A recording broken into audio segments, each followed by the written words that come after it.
Chapter 11. We can come here once again, said Julia.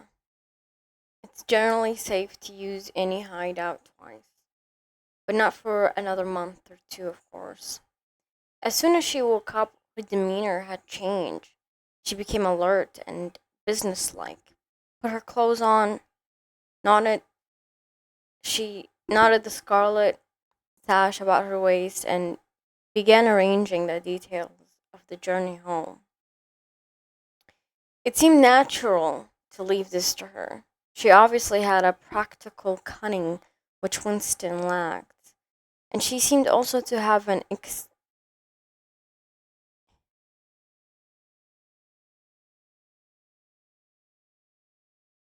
exclusive knowledge of the countryside round London, stored away from innumerable community hikes. The route she gave him was quite different from the one by which he had come, and brought him out as a different railway station. Never go home the same way as you went out, she said, as though enunciating an important general principle. She would leave first, and Winston was to wait half an hour before following her. She had named a place where they could meet after work, 4 evenings hence.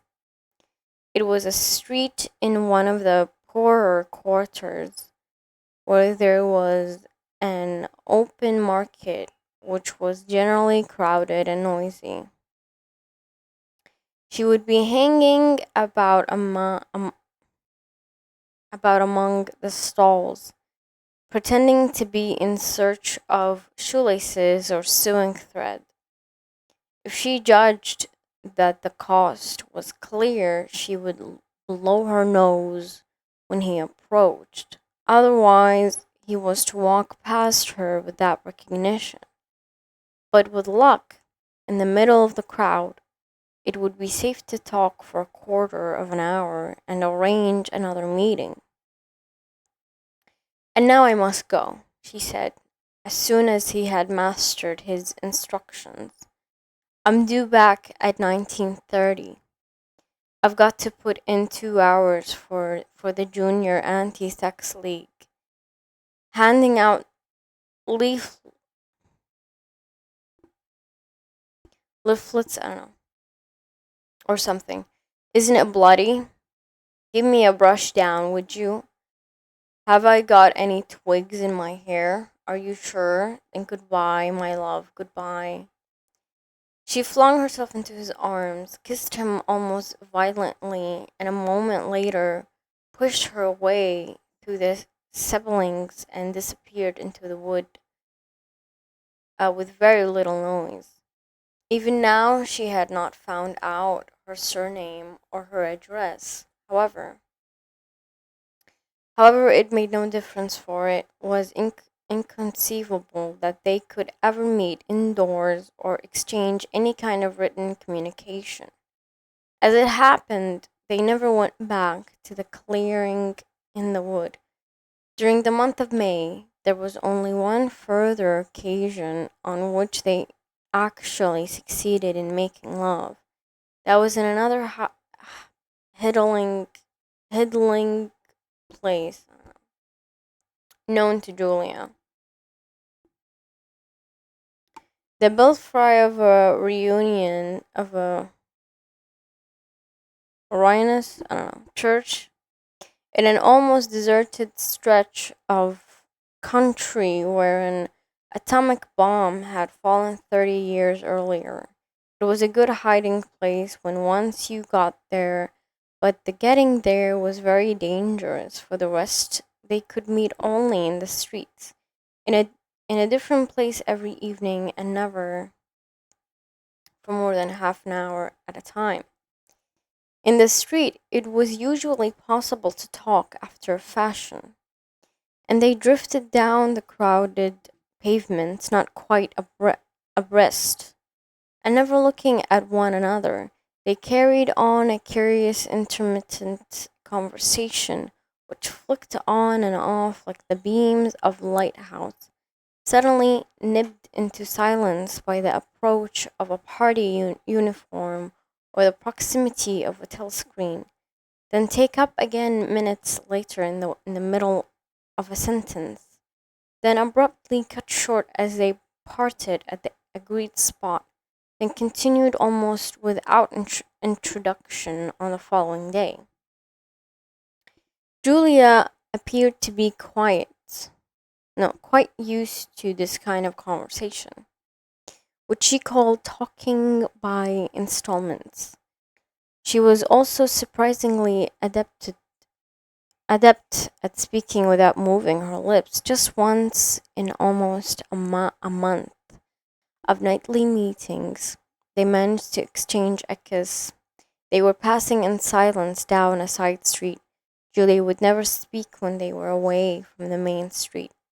When there was a deafening roar, the earth heaved and the air darkened, and Winston found himself laying on his side, bruised and terrified. A rocket bomb must have dropped quite near at hand. Suddenly, he became aware of Julia's face a few centimeters from his own, deathly white as chalk. Even her lips were white. She was dead. He clasped her against him and found that he was kissing a live, warm face. But there was some powdery stuff that got in the way of his lips.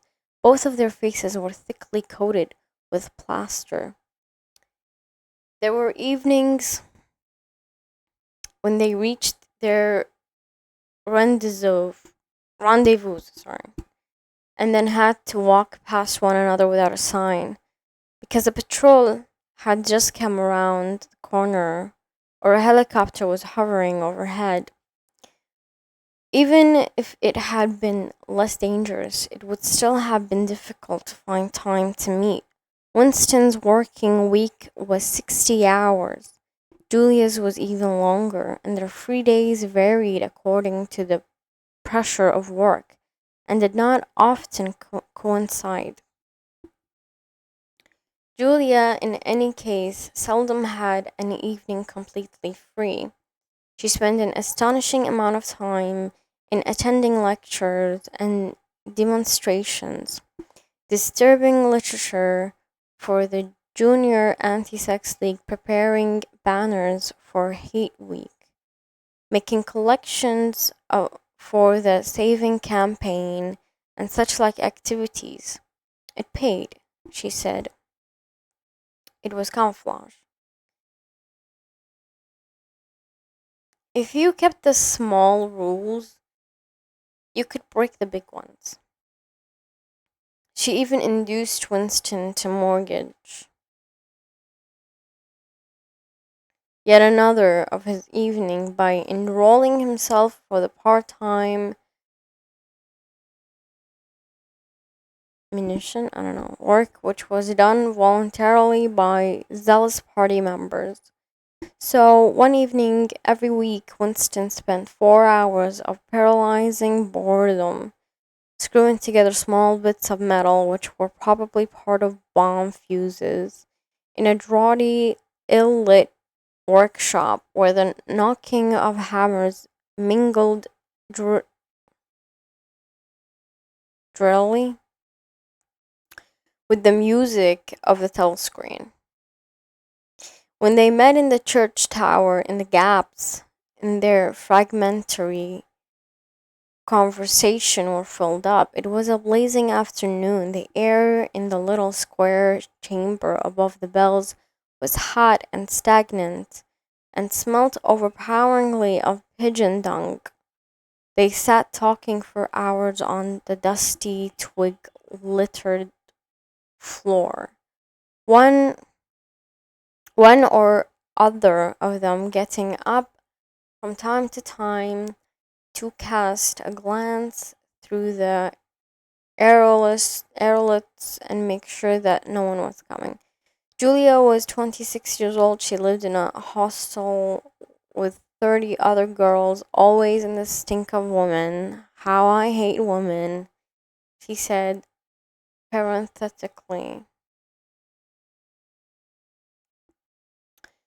And she worked, as he had guessed, on the novel writing machines in the fiction department. She enjoyed her work, which consisted chiefly in running and servicing. I don't know. A powerful but tricky electric motor.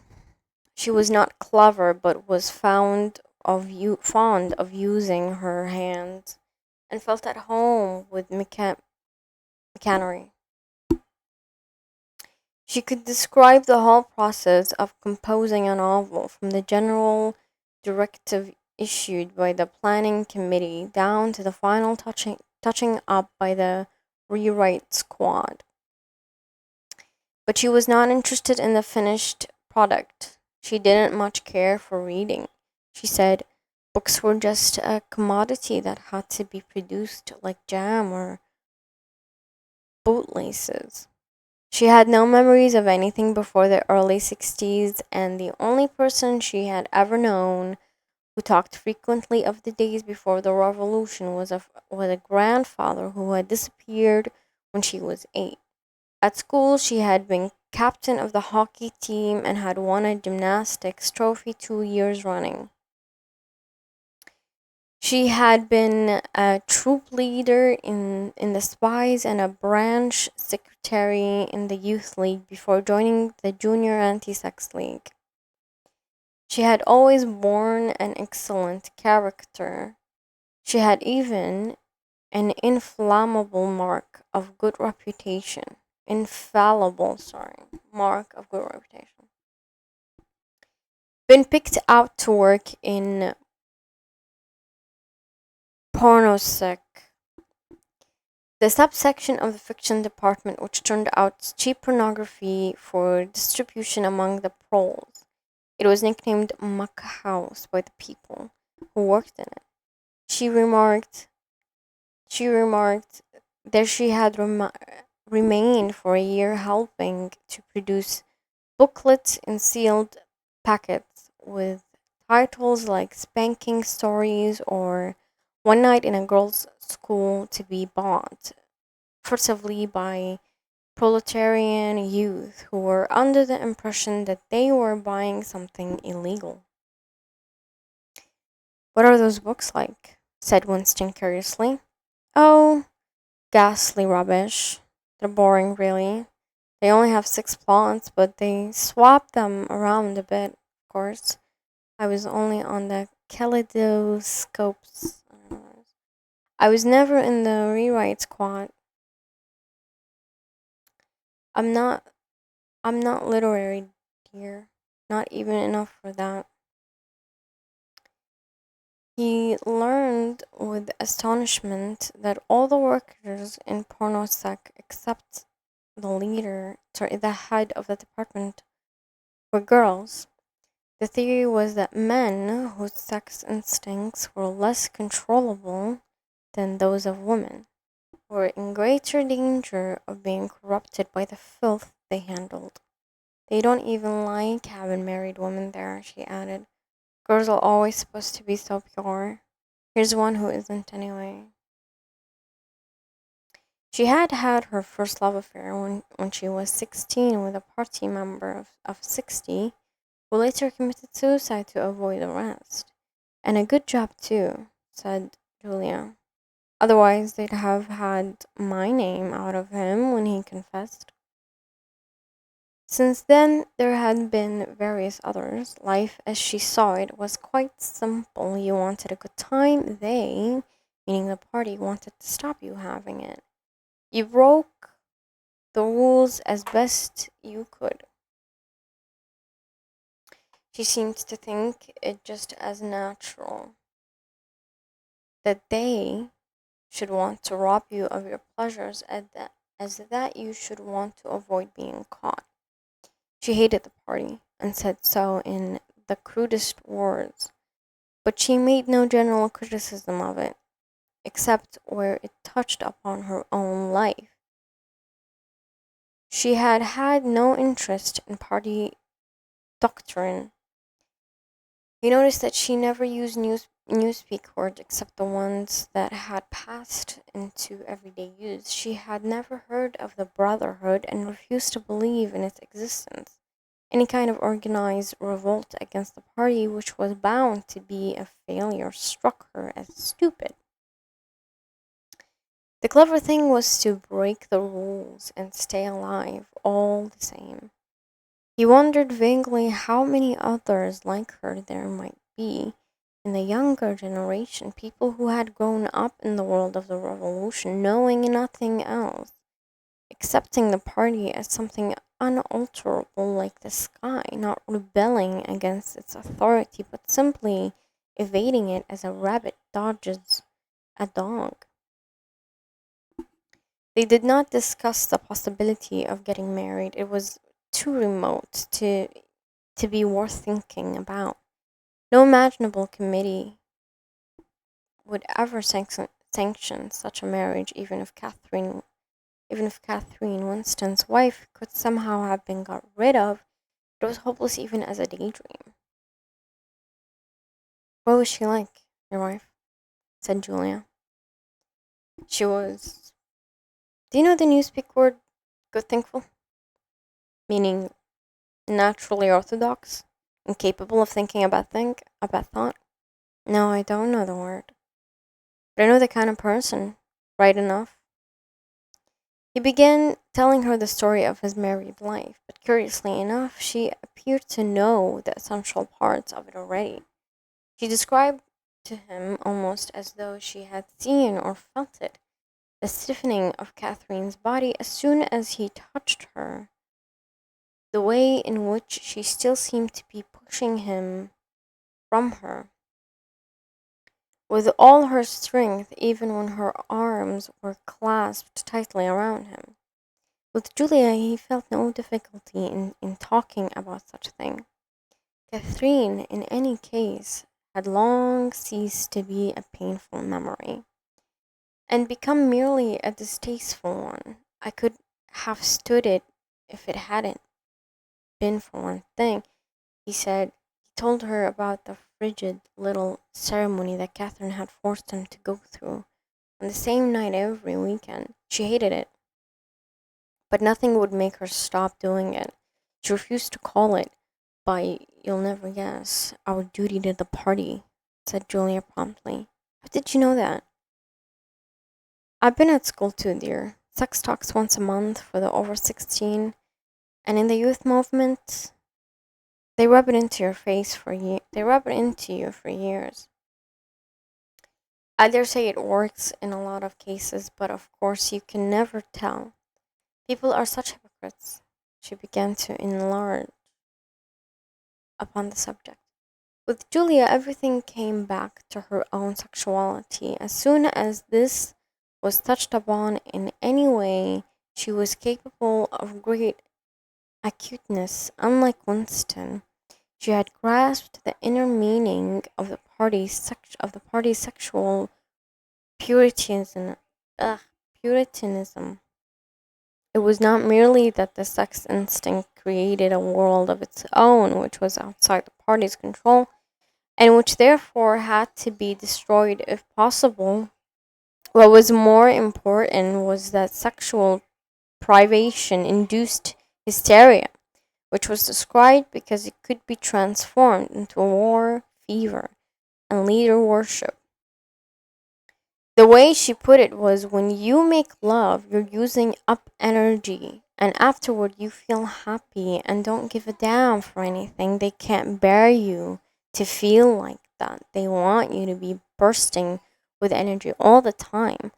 All this mar- marching up and down and cheering and waving flags is simply sex gone sour. If you're happy inside yourself, why should you get excited about Big Brother and the 3-year plans? And the 2 minutes hate and all the rest of their bloody rot. that was very true, he thought. There was a direct, intimate whatever, between chastity and political orthodoxy. For how could you fear the hatred and the lunatic credulity which the party needed in its members be kept at the right pitch, except by bottling down some powerful instinct and using it as a driving force? The sex impulse was dangerous to the party, and the party had turned it to account. They had played a similar trick with the instinct of parenthood. The family could not actually be abolished, and indeed people were encouraged to be fond of their children in almost the old-fashioned way. The children, on the other hand, were systematically turned against their parents and taught to spy on them and report their deviation. The family had become, in effect, an extension of the thought police. It was a device by means of which everyone could be surrounded night and day by informers who knew him intimately. Abruptly, his mind went back to Catherine. Catherine would unquestionably have denounced him to the thought police if she had not happened to be too stupid to detect the unorthodoxy of his opinion. But what really recalled her to him at this moment was the stifling heat of the afternoon, which had brought the sweat out on his forehead. He began telling Julia of something that had happened, or rather had failed to happen, on another sweltering summer afternoon 11 years ago. It was 3 or 4 months after they were married. They had lost their way on a committee hike somewhere in Kent. They had only lagged behind the others for a couple of minutes, but they took a wrong turning and presently found themselves pulled up short by the edge of an old chalk quarry. It was a it was a sheer drop of 10 or 20 meters with boulders at the bottom. There was nobody there's nobody of whom they could ask the way. As soon as she realized that they were lost, Catherine became very uneasy. To be away from from the noisy mob of hikers, even for a moment, gave her a feeling of wrongdoing. She wanted to hurry back by the way they had came and started searching in the other direction. But at this moment, Winston noticed some tufts of loosest turf. I don't know, grown in the cracks of the cliff beneath them. One tuft was one tuft was of two colors, m- magenta, sorry, magenta and brick red, apparently growing on the same root. He had never seen anything of the kind before, and he called to Catherine to come and look at it. Look, Catherine, look at those flowers that clump down near the bottom. Do you see? They are two different colors. She had already turned to go, but she did rather fretfully come back for a moment. She even leaned out over the cliff face to see where he was pointing. He was standing a little behind her, and he put his hand on her waist to steady her. At this moment, it suddenly occurred to him how completely alone they were. There was not a human creature anywhere, not a leaf stirring, not even a bird awake. In a place like this, the danger that there would be a hidden microphone was very small. And even if there was a microphone, it would only pick up sounds. It was the hottest, sleepiest hour of the afternoon. The sun blazed down upon them. The sweat tickled his face, and the thought struck him. Why didn't you give her a good shove? Said Julia. I would have, yes, dear. You would have. I would if I'd been the same person then as I am now, or perhaps I would, I'm not certain. Are you sorry you didn't? Yes, on the whole, I'm sorry I didn't. They were sitting side by side on the dusty floor. He pulled her closer against him. Her head was rested on his shoulder, the pleasant smell of her hair conquering the pigeon dung. She was very young, he thought. She still expected something from life. She did not understand that to push an inconvenient person over a cliff solves nothing.